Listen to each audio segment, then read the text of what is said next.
Welcome to The Apple Seed, where we bring you and your family great stories from great storytellers. On today's episode, a story from Sheila Arnold. And all that he had done, thinking he was bringing glory to his family, he had forgotten his younger brother. And a story from Paul Strickland. It says, always burn incense as opposed to nonsense. I'm your host, Sam Payne. And today our stories are about community, the people we choose to band together with, and the magic that's created as we try to ease each other's way. Our first story comes from Virginia storyteller Sheila Arnold. She was in the Appleseed studio recently, and she brought to us a powerful story that encapsulated so much of how we feel about storytelling, about how we care for one another, and we thought that it would be the perfect way to wrap up this season of the Appleseed. The story is called We Hold the Ropes. Here's Sheila Arnold.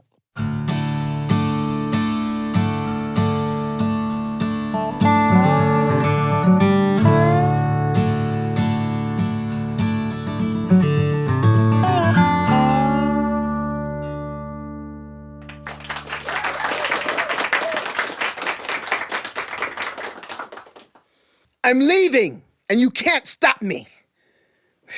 I didn't want to stop you. Just trying to help you understand. Just stay until the first rains come and then go. Oh, now you're going to tell me what to do, like you always do. I'm leaving. There's nothing you can do about it. The young man turned on heel and walked out of the home of the elders where they met in the day and talked with one another. And the young ones would come too when there was discourse and concern. And one of the elders yelled after the young man, do not go so quickly. We will write letters of introduction for you. He turned around and came back to the tent. I need letters of introduction? I am not good enough myself? Is it because of my brother? Would he need letters of introduction? I don't need you. I am leaving now. And out he went, away from the elder home. All the elders turned to the older brother. The older brother shook his head, shrugged his shoulders, and went out to follow his brother. When he entered their own home, their small hut where they had been raised, but now their mother and father were gone, it was just the two of them. The older brother leaned his tall body against the side of one of the walls and looked at his younger brother. His younger brother knew how to pack to travel. He knew what to take with him. He had rope around his waist and rope on his side that he held. He had a pocket full of the right herbs that he would need, things he could cook along the way, and things that he could use to get the animal, a knife and such that he could hunt with. Finally, he had it all together. Why are you going? Oh, now you have words for me. You never had them before. Why are you so angry? What have I ever done to you? What have you done to me? What have you done to me? You do not even know me. People do not even see me. They see the great hunter in you. You have forgotten I am even here. So you're mad because I am good. You're mad because I've been excellent. You're mad at this. You don't even see me now. I'm not angry. I'm going to be my own man. We'll wait until the first rains come. Don't be your own man and be foolish. Of course you would say that to me. Of course you would say that to me. Goodbye. And the young man went out, and he began his trek. The older brother stood against that wall, and then he began to pack himself. It was only about an hour later that the first rains began. The first rains were always very hard. And then there would be a pause in the rains. And then when it came back, it was going to be there for days, but not ever as hard as that first rain. And when the first rains began, the older brother stood at the door, at the ready, rope around him, in his pack, all the things he needed, and he waited. And when the rain began to stop, That first hard rain, and everything had turned to mud. He stepped outside his own hut and he looked across at all the elders who lined the front of their own hut, and they nodded. And the older brother began to search. He called for him everywhere. He called off the sides of cliffs. He called down into holes. He called up into trees. And he called, and his brother, his younger brother, was nowhere to be found. What was wrong with that boy? What was wrong with him?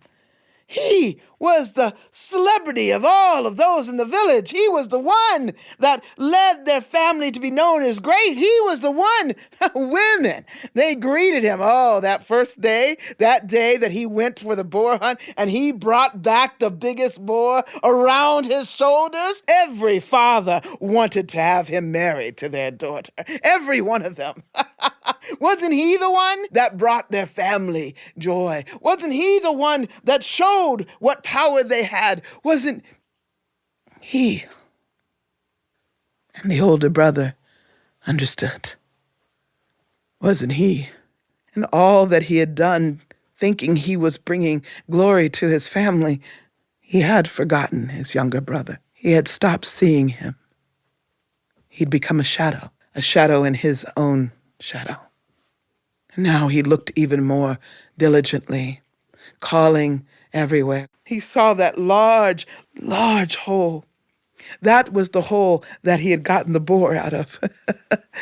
That was the hole that began him not seeing his brother. Certainly he was not down there, but he called anyway. Brother! Brother! I am here. He heard the faint sound. Brother, come, I have rope. I'll pull you up. I've hurt my ankle. I can't move. Brother, go on. The rains will come back and they will not stop. I deserve to be here. You do not deserve to be there. You are my brother. I am coming to get you. And so he tied his rope around a tree. He made sure it was tight. He threw the rope down, and the older brother began to climb down, hand over hand over hand. Then he saw his brother. His ankles certainly turned. Brother, I am so sorry. No, I am the foolish one. I thought I should be seen, should be important. I ran out knowing that this was the worst. I'm sorry for not respecting you, and I'm sorry for not respecting you, for not seeing you, for not treasuring our family. They hugged a moment. Climb on my back. And as the brother climbed on his back, the rain began. It was a soft rain at first. The rope became slippery. They would slip back down a little bit, and more rain came down and got into the eyes, and the younger brother was wiping the eyes of his older brother as they climbed up. And then suddenly there was a flash of lightning and a smell of smoke, and they began to go back down in that hole. Something must have happened to the tree. Something must have happened and it broke and the rope was let go and they were going down into the hole, and both of them knew no one would come to look for them, not in the rains. And as they were going down, realizing what was happening, holding to that rope with all hope against hope, they felt it. It had stopped falling. And then they were being pulled. And then they heard a voice. We are here. We hold the ropes, the elders. And slowly by slowly, the elders pulled the ones who had gone into the pit. Sometimes the rope would lose a little bit, and they knew that is when another elder came in and would take the rope for a while and pull them up. And when they arrived at the top of that pit, the elders reached down to take their hands, and they could see the rope burns around their arms. Many, many, many years later, the young man picked up his nephew and put his nephew on his shoulders, and they walked by the elder's hut. And the little boy said, Uncle, why? Why do the old men have burns on their arms? And the uncle said, For they are the ones that hold the rope. as one day I will hold the rope for you.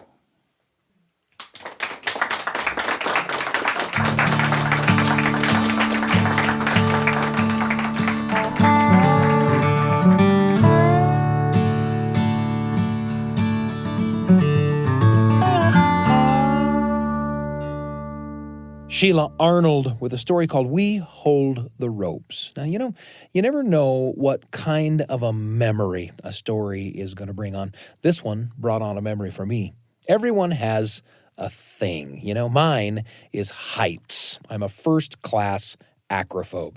But I love to live in the world, and sometimes things in the world are high up, so I just got to kind of manage it. I want to descend the canyons and cross the bridges and hike the ranges, see the views. What would living in the world be without some of those things? But yeah, for an acrophobe like me, sometimes it's tricky. And what it means is that every once in a while, I find myself in a situation like the situation in which I found myself with a bunch of work colleagues one late summer day, hiking in Zion National Park in southern Utah.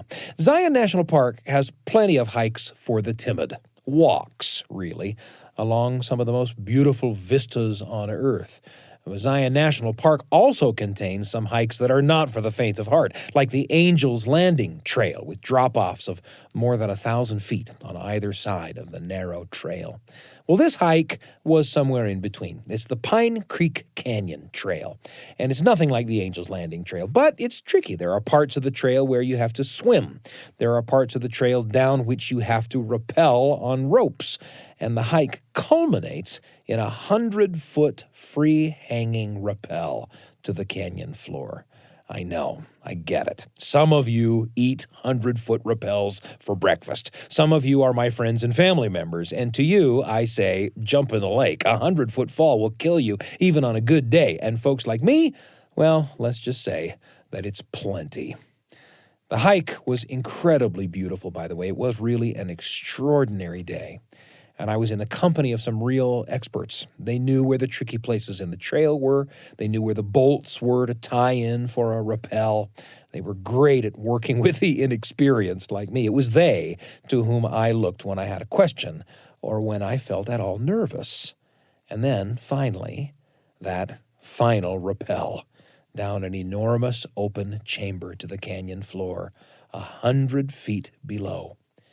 It kind of sneaks up on you, to tell the truth, and you wait in line for your turn, and you clip into the rope and lower yourself through a kind of partial ceiling down through the cathedral of stone, your voice echoing off these enormous cliffs.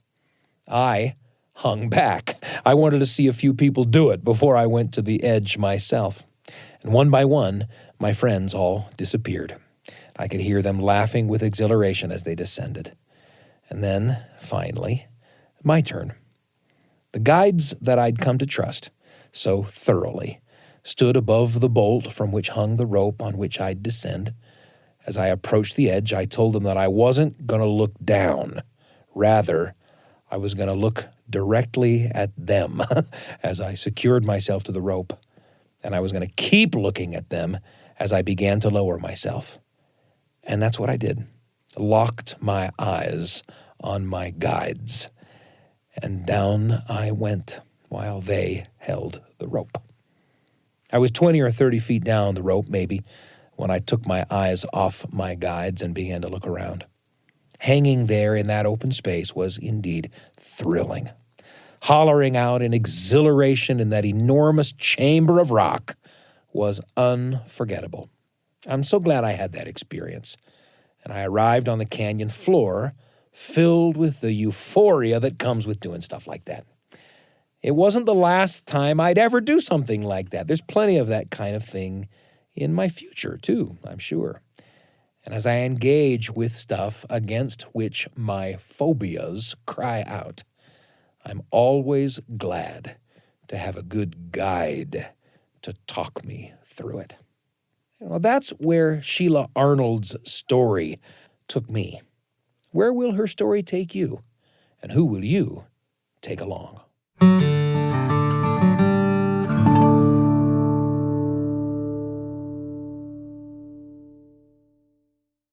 It's great to have you with us, and I want to introduce you to another show from the BYU Radio family of podcasts. The show is called In Good Faith, and in this podcast, Stephen Cap Perry, the host, in each episode talks with a different person about that person's faith tradition. These guests talk about their relationship with the divine that will strengthen your faith. And Steve is a great listener. It's a podcast that helps you celebrate the power of faith and belief, a podcast on which you hear stories and accounts from believers of all kinds, told in their own words.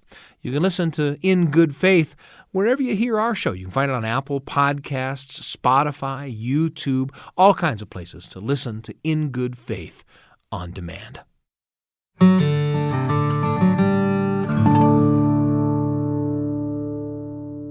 Such a pleasure to be with you today on the Appleseed. Next up, we've got a storyteller named Paul Strickland from Kentucky with his story called Whale Ice Song.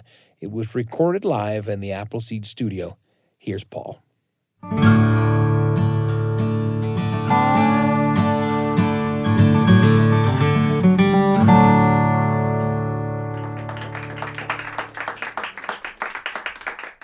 So let's tell a family story, but this one is actually not of my Aunt True and Uncle Faults. This is a side of my family, a different side of my family that doesn't exist.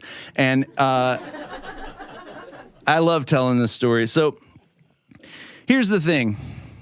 My great-grandmother, as opposed to the three less remarkable ones, my great-grandmother died long before the date of my birth, so it was an excused absence, but that's not the point. The point is that the thing is people have children very late in life in my family. So my great-grandmother was a long, long time ago. Like if you said the word portfolio to my great-grandmother, she'd assume you talk about a seaside town with a harbor. Portfolio. If you said the word internet to my great-grandmother, she'd assume you talk about what fish should do in a town called Portfolio. So the point is that in order to tell a story from her time that really resonates with us here, I'm going to need your help. And I don't know how many people are actually here in this studio, but probably something like 21 people are here. I'm going to need the 21 of you on cue to help me make the sound of whale song. Here we go. I'll do it first. It goes like this. Ooh.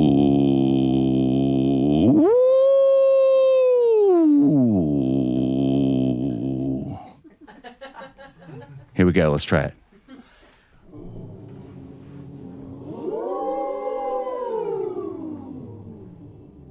Oh, yeah, this is going to go very well. My great-grandmother lived thousands of miles north of anywhere reasonable in a town called Portfolio. And Portfolio was the kind of town that was so cold way up there that the ocean water there often froze. And my great-grandmother had this incredible skill, this gift, this intuition for finding whale song frozen in the ice. What would happen is whales would swim by. They would sing their whale song into the ocean water, and then it would get captured in the ice, like the world's coolest recording.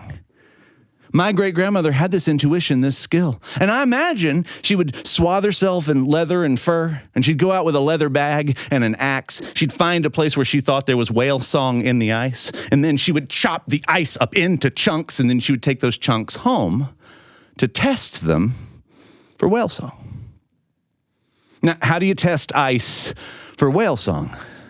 It's actually a whole lot like life. You just got to be willing to lose a little bit of it to find out if it's worth anything in the first place at all.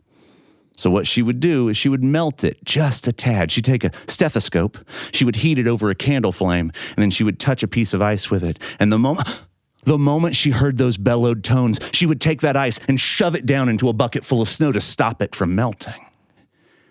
Now, what were the uses of whale song ice? There were actually quite a few. People were very resourceful back in those times.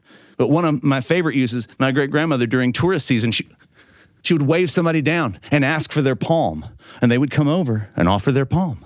And my great-grandmother would take a sliver of that whale song ice, place it on their palm, and their body heat would melt the ice, and a little bit of whale song would come out. And my great-grandmother then, this was a tourist she was talking to, she would dramatically listen to the whale song like she'd never heard it before. She would dramatically listen to the whale song, and then she'd say something like, "Oh, it says always burn incense as opposed to nonsense." And that was worth a couple of dollars, which was a lot of money back in that time.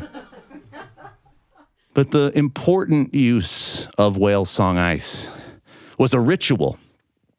Elders in that village requested that their last breaths be accompanied by whale song. So whale song ice was really useful because that meant that sons and daughters, nieces and nephews, friends and family, loved ones could hold a piece of whale song ice next to someone's ear, and that whale song, as it was emitted, would accompany their final breaths. Problem was, impurities began to mount up in the ocean water. And as impurities began to mount up in the ocean water, when the ocean water froze, those impurities were in there. And that made that ice incapable of holding on to something as delicate and beautiful as whale song. So when my great-grandmother mined the very last piece of whale song ice ever found 5.5 years before her death, she knew that ritual she had provided for so many other people, that beautiful tradition she had provided for so many people, was something she would never get to take part in. She knew she had outlived her life's work. And on her deathbed, my great-grandmother lay there. And when she knew that it was time for her last breaths, there were so many people surrounding her. She was so beloved in her community. When it came time for her last breaths, she asked everyone to leave. And one by one, people walked out of the cabin into the cold night, and the door closed behind them. And my great-grandmother just lay there on her deathbed, listening to every one of her breaths. Because you never know which one's going to be the last one, do you? She just kept listening, knowing that it would be accompanied by nothing. She knew her last breath would not be accompanied by anything. But then she heard it.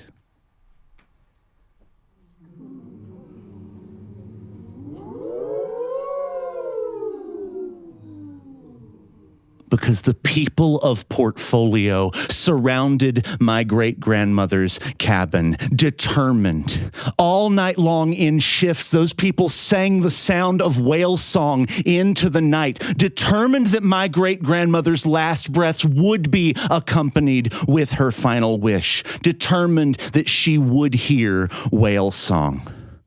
Because it turns out, friends, a community of people, when they put their minds to it, can make things happen we don't even think are possible anymore.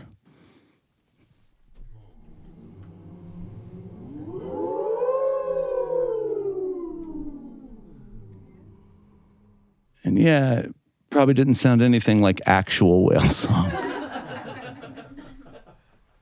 But in 21 distinct, important ways, it was probably even better.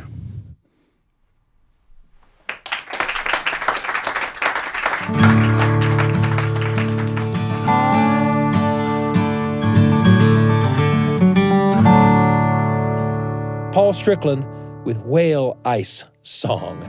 Our thanks go out to Sheila Arnold and Paul Strickland for their stories, and to you for enjoying another season of the Appleseed with us. We'll be back with another season of stories in just a few short weeks. In the meantime, we hope you'll share some of your own stories with the people you love, because we believe that great stories can change your family's world. The Appleseed is produced by Wendy Folsom, Sam Payne, and Brian Tanner. Our audio engineers are Ashton Parkinson and Carly Wilson. The rest of the Appleseed team is Kelly Wehrmeister, Trent Horton, Evadane Hendricks, Miriam Arce, and Tristan Schetzel. A special thanks to the subscribers of our podcast who rate us or leave reviews. You help people find the show. We also love to receive emails at theappleseed@byu.edu. Your thoughts and comments help us to shape the future of the Appleseed.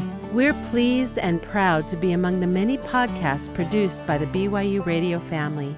And you can find episodes of The Appleseed wherever podcasts are found, on the BYU Radio app or at byuradio.org/Appleseed.